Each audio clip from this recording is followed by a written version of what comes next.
Joe Bastardi, weatherbell.com chief meteorologist, on this rage that's developed about the president abandoning this deal. What do you think, Joe?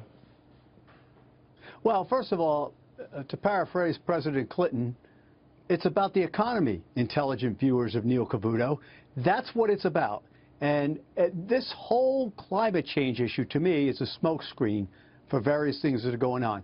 Go back and look at the geological time scale back 10 million years. There's been no linkage to CO2 and temperature in the entire history of the planet because of the macro forces that drive the climate. And now all of a sudden we believe it's the increase of 1 molecule of CO2 out of every 10,000 molecules of air over 100 years. You know, I heard that, but help me with this.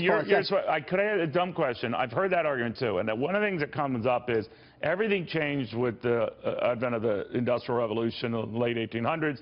And so too the temperatures of the Earth. What do you say to that? Because that's what they're addressing here, right? Well, I'm addressing the fact that we're pulling out of a little ice age back in the 1600s and 1700s when the sunspot activity was very low. That's a possible explanation for that. Exactly. That's what I said. Called the meridional overturning circulation of the oceans, which is centuries in the making. That's what I said. Go ahead. Okay, well, okay.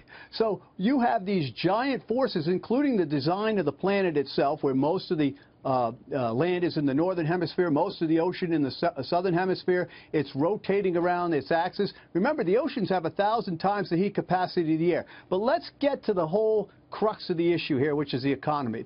Guys like me, we're old, kids of the 60s and 70s, love the Kennedys, John and Robert, for instance. And we look at America today with our inner cities and the people that can't get health care because of pre-existing conditions. I look at the billions and billions of dollars thrown away on this, and I say, well, the Earth hasn't warmed up all that much over the last 20 years. Why aren't we putting that money into the very things that benefit the least of us here instead of some ghosts that may or may not be there? And here's another thing. Wouldn't it be easier to adapt to all this? Finally, let's remember what the former EPA administrator said, that all this that we're doing, all the cutting the jobs and everything else, would save 0.01 C over 30 years, but it was a great example for the rest of the world. 0.01 C, you can't even measure that. But people have to listen to what is actually going on. If you listen to the president's speech yesterday, by the way, I agree with you, we should have honed in on that. Yeah. Perhaps I should do that. But if you listen to him, he listed why this is a bad deal for the United States. I think it goes even deeper than that. I think it's pro-growth people going against degrowth people. I think there's a bunch of things that are underneath, and the whole climate issue becomes a red herring. Do you wonder that, was there any wisdom, is there any wisdom to the president nuancing this a bit more? I've raised this with a guest. Still stay part of this and point out to the other members, look, there's some silliness here. I was listening to Joe Bastardi. He's a smart guy. He pointed out that we have much more sway in that agreement than we do out of it. I don't know. I'm not the president of the United States. I do know that the reasons, if you actually looked at the reasons that he listed, he lists the reasons why we shouldn't be in there. You know, someone said to me, and I thought it was a good, relatively good idea, why don't you just stay in and say, oh, I'm sorry, we couldn't hit those targets and just boom the economy anyway. I guess he could do that. Let's remember, though, America is leading the way in innovation of, speak, Joe, in reduction of carbon emissions, right? We're leading the way, folks. Joe, would that I've been trying to point out to guests that all that was going on before we even were thinking about this accord. Do you see it continuing? In other words, I always look at things through the prism of a greedy capitalist, I guess, and it's in business's interest to continue that, which will have an ancillary benefit, a cleaner environment. What do you think?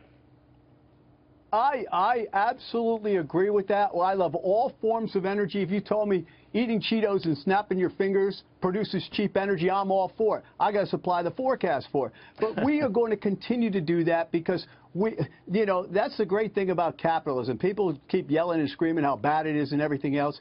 But if you see a market, a blue ocean, something that no one else is in there, or they don't have the opportunity yet, you go in there yourself. You take the risk, you get the reward. That sounds like something Charles would say.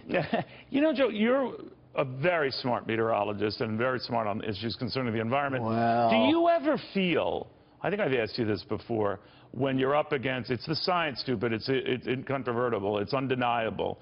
Do you ever feel like, oh boy, if I say something that's opposite, I'm going to look like an idiot? I don't want to look like an idiot. well, I've looked like an idiot for quite some time. We all know that. Not so. No, the fact of the matter is, look, I subscribe, the number one wrestling team in the country is Penn State right now. My alma mater, right? Okay? Number one meteorology in the country, too. But I subscribe to the idea you pursue the answer, not your answer. Okay, it's all in the process. All the process, keep tracking it. You're going to be corrected if you're wrong. But if you're truly in pursuit of the answer, you don't necessarily, you might predict something that's going to happen like that, but you don't necessarily just look at it blindly. Okay, so and when you're done with the whole process, you look up and you see what the scoreboard says. I think that's what goes on. You know, you've had me on, thank you, for 13 years now. Weren't we in the same discussion like in 2004 about all this? Right. And here we are. I think you could agree that, you know, there's not disasters all over the place. I mean, people have a camera so they can film any tornado out in the middle of nowhere now. So everything is the worst thing ever. And But Joe, I guess what I'm saying is when the consensus of that so-called scientific community is that the world is warming up, when you and I are old enough to remember the consensus of that same community back in the 70s was ripe with front-page stories in newspapers and on the cover of Time and Business Week and Fortune about global cooling, and the world was freezing, and we were having one blizzard after another. So I guess I always come back and think, you know, maybe it's wrong. Well, here's the thing. The globe is currently warming. The question is, how much is man doing that? That's a valid question.